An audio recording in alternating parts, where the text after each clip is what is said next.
So please welcome Vinod sir.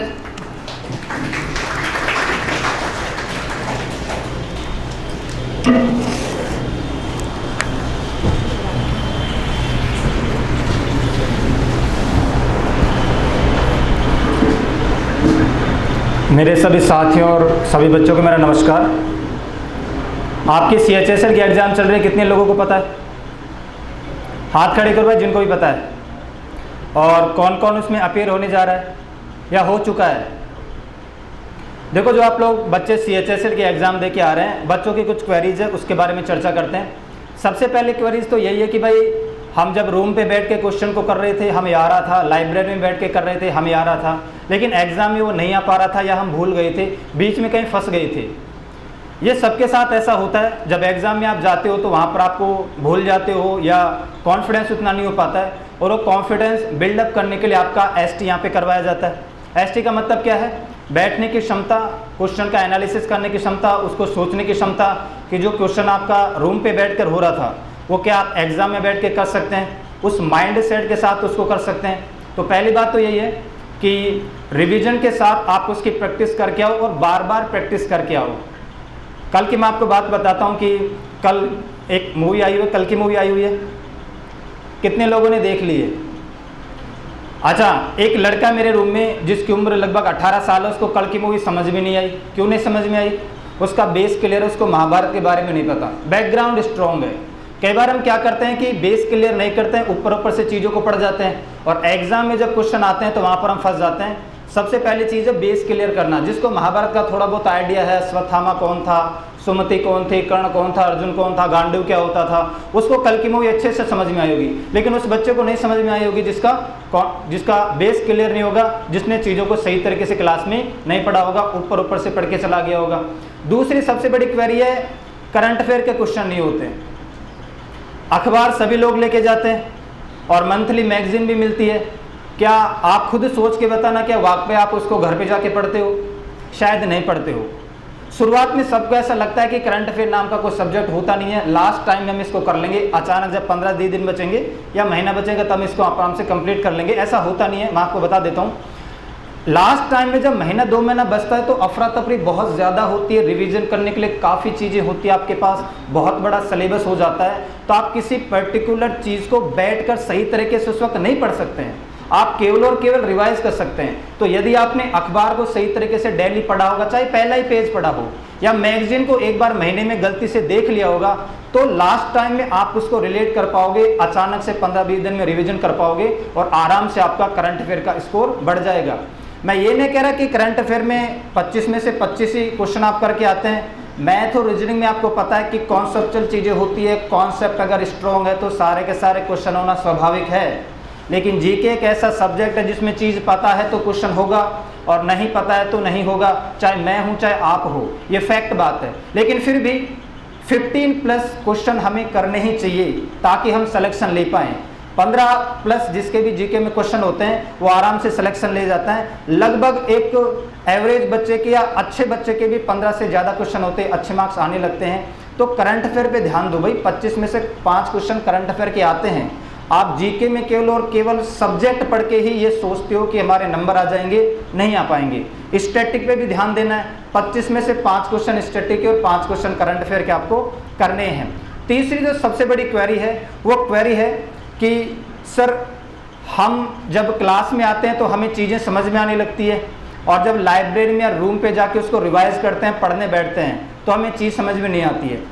तो यहाँ पर जो आपको डेस्क दी गई है, जहाँ पर आपको अदर फैकल्टीज या आपका पूरा का पूरा मैनेजमेंट लगा हुआ आपकी क्वेरीज को सोल्व करने के लिए, इसलिए तो बैठे हैं। अगर आप भूल जाते हैं, समझ में नहीं आता, तो दूसरे दिन क्लास में आके पूछो, या आप जो भी मैनेजमेंट आपको लगा हुआ वहाँ पर फैकल्टीज, अदर फैकल्टीज, उनसे पूछ के आपको इसको क्लियर कर सकते हैं। और सबसे बड़ी बात है रिवीजन। रिवीजन के बगैर सिलेक्शन नहीं होता, ये आपको भी पता होना चाहिए। और एक और एग्जाम्पल मैं रिलेट करूँगा। कल की मूवी देखने के बाद लगा मेरे पार्टनर को कि शायद इससे मूवी तो अच्छी मूवी वो थी। उस मूवी का मतलब था, मैंने पहले एक मूवी देखी थी जिसका नाम था फाइटर। 3 महीने पहले वो मूवी कंठस्थ याद थी, एक एक पॉइंट याद था। At that point of time जब हमने मूवी देखी थी, कंठस्थ था, एक एक शब्द हमें याद था, लेकिन 3 महीने तक कभी फाइटर का जिक्र ही नहीं आया दिमाग में। तो अभी जब हम कल की मूवी देख रहे थे कल, और अचानक हमारे माइंड में आया कि यार कल की मूवी से तो बेहतर वही मूवी थी ऋतिक रोशन की, उसका नाम याद नहीं आया हमें। अब ऐसा तो नहीं है कि माइंड बहुत ही खराब है, लेकिन फिर भी बहुत ही ज़्यादा जद्दोजहद के बाद नाम याद नहीं आया और गूगल पे सर्च करना पड़ा, तब पता चला कि फाइटर मूवी थी। इसका रीज़न ये है बच्चों कि जब हम क्लास में बैठ के पढ़ते हैं, समझते हैं, तो हर एक चीज़ हमें समझ में आती है, अच्छी लगती है। आप घर पे भी जाके पढ़ते हो तो समझ में आती है, लेकिन जब एक अच्छा खासा गैप लग जाता है, आप उस चीज़ को माइंड में बिल्कुल भी नहीं लाते हैं बीच में, तब आपको देखने को मिलेगा कुछ चीज़ आप भूल जाते हैं। कंठस्थ याद होने वाली चीज़ भी हम भी भूल जाते हैं। हम भले ही टीचर्स हैं कहने के लिए, लेकिन हम भी जब आते हैं तो बहुत ज़्यादा जिस सब्जेक्ट में गैप लग जाता है ना, उसको रिवाइज करके आना पड़ता है। आप ऐसे मत समझो कि हमको सब कुछ रटा हुआ है, गैप लगने के बाद रिवीजन बनता है। तो 3-4 चीज़ें आपको ध्यान रखनी है, प्रैक्टिस करनी है, रिवीजन करना है। इसके अलावा जो चीज़ आपको समझ में नहीं आती है, यहाँ पे आपकी फैकल्टीज लगी हुई है, उनसे पूछना है। दूसरी सबसे बड़ी चीज़ है, जैसे शुरुआत में बैच बनता था, आप सभी को पता है कि फुल स्ट्रेंथ रहती है, लेकिन महीना, 2 महीना, 3 महीना, 4 महीना आप देखोगे कि स्ट्रेंथ बिल्कुल गिरती जाती है, और एक ऐसा समय आता है कि 10-15 बच्चे बनते हैं। ऐसा क्यों? जिस टारगेट या विजन को आप लेके आए थे, शायद वो आप भूल चुके हैं। जिन बच्चों को याद है वो क्लास में है, बताने की जरूरत ही नहीं है।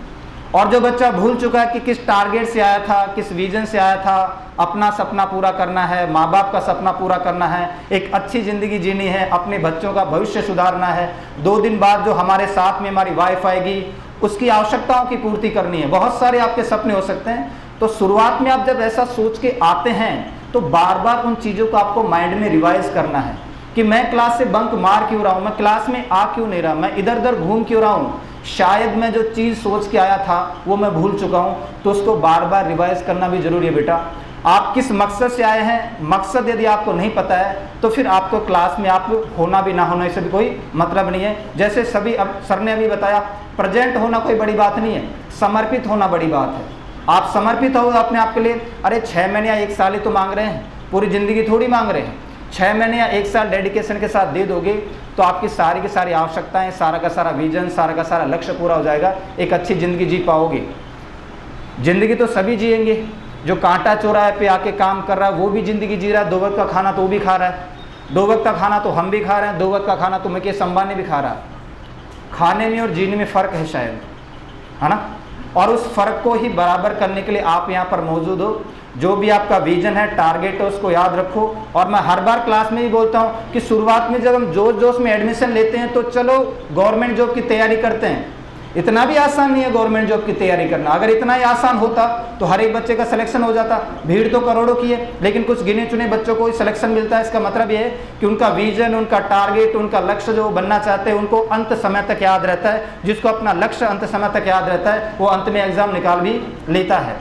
तो स्ट्रेंथ कम नहीं होनी चाहिए। वो अलग बात है कि कई बार होता है कि सर हमारा रिविजन हो गया इसलिए हम बाहर चले जाते हैं। और एक और पॉइंट को मैं यहाँ पर इंडिकेट करना चाहूँगा बच्चों, कुछ बच्चे क्या करते हैं कि अच्छा खासा सिलेबस हो गया, अच्छा खासा समझ में आ गया, बार बार वो क्लास में दिखते हैं। इस क्लास में पढ़ाने गया यहाँ भी वो बैठा है, उस क्लास में पढ़ाने गया वहाँ भी वो बैठा है, उस क्लास में पढ़ाने गया वहाँ भी वो बैठा है। आप लगातार 10 साल तक भी क्लास में आओगे ना, सिलेक्शन नहीं होगा। 10 साल तक भी लगातार क्लास में आओगे तो सिलेक्शन नहीं होगा। क्लास का काम के लिए आपको समझाना है, आपका कॉन्सेप्ट क्लियर करना है, अल्टीमेटली वो चीज़ आपको याद होनी चाहिए। जितना वक्त आप क्लास में दे के टाइम गवा रहे हो कि सर आप पढ़ाते हो तो बड़ा अच्छा आता है, मज़ा आता है, थोड़ा पढ़ाते हो तो अच्छा लगता है सुनने में, उस 1 घंटे में जो आपने यहाँ पे समझा है 1 पन्ना, उस 1 घंटे में आप जाके 3 पन्ने रट सकते थे। अल्टीमेटली एग्ज़ाम निकलती है कि वो पॉइंट जो आपने समझा है वो आपको कंठस्थ होना चाहिए, याद होना चाहिए। इस बात से कोई फ़र्क नहीं पड़ता है। आपकी एग्ज़ाम में आप बैठोगे, आप खुद, मैं नहीं बैठूंगा, अदर फैकल्टीज़ नहीं बैठेंगे, घर वाले नहीं बैठेंगे, एग्ज़ाम में बैठोगे तुम, और तुम्हें तुम्हारी कॉपी में लिखा हुआ हर एक चीज़ अंत में याद होना चाहिए। अगर वो याद नहीं है तो सिलेक्शन नहीं होगा, चाहे तुम 10 साल तक क्लास में कंटिन्यू आके बैठो। क्लास में कभी चीज़ें याद नहीं होती है, क्लास में चीज़ें केवल समझ में आती है, हमें कॉन्सेप्ट क्लियर होता है। याद तो खुद बैठ के करना पड़ता है, अकेला दुकेला याद भी नहीं होता। बहुत सारे कहते हैं कि ग्रुप डिसीजन, ग्रुप डिस्कशन नाम की चीज़ एग्जिस्ट नहीं करती इस दुनिया में। ग्रुप डिसीजन तब अच्छा लगता है जब आपको चीज़ याद है।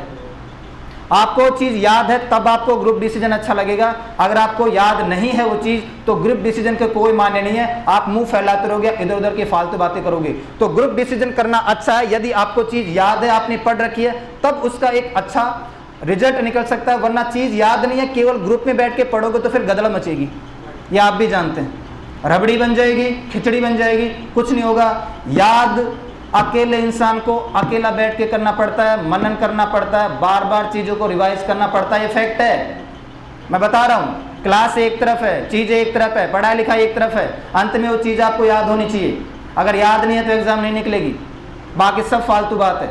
हार्डवर्क करना है, रिवीजन करना है, प्रैक्टिस करनी है, वो सब एक तरफ है, वो याद होनी चाहिए तुम्हें एग्जाम में। मैं बार बार बोल रहा हूँ, वो चीज़ तुम्हें याद होनी चाहिए, कंठस्थ होनी चाहिए। और ना ही एग्जामिनर आपको इतना टाइम देगा, एग्जामिनर आपको 1 घंटा देगा, आप उसको नहीं पता कि आपने 100% पढ़ रखा है, 70% पढ़ रखा है, 60% पढ़ रखा है। वो चाहता है कि 1 घंटे के अंदर अंदर आप लोग उन दिए गए क्वेश्चंस को मैक्सिमम कर दो और सिलेक्शन ले जाओ।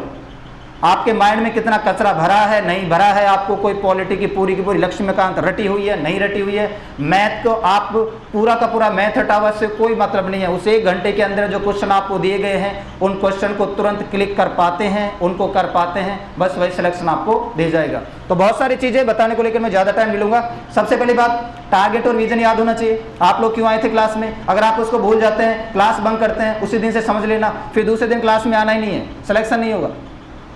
दूसरी बात, रिवीजन करना है, बार बार प्रैक्टिस करनी है, हार्डवर्क करना है, कंटिन्यूटी लगातार रहनी चाहिए, है ना। यही सब बातें हर कोई बोलता है, मैं भी बोल रहा हूँ, बाकी टीचर भी बोलेंगे। आप किसी भी टीचर से दुनिया के यही पूछोगे तो 3 ही चीज़ बताएगा, कंटिन्यूटी, लगातार पढ़ते रहो, हार्डवर्क, मेहनत करो, और रिवीजन, चीज़ों का रिवीजन बहुत ज़रूरी है। ठीक है, इसी के साथ मैं अपनी बात को विराम देता हूँ। नमस्कार।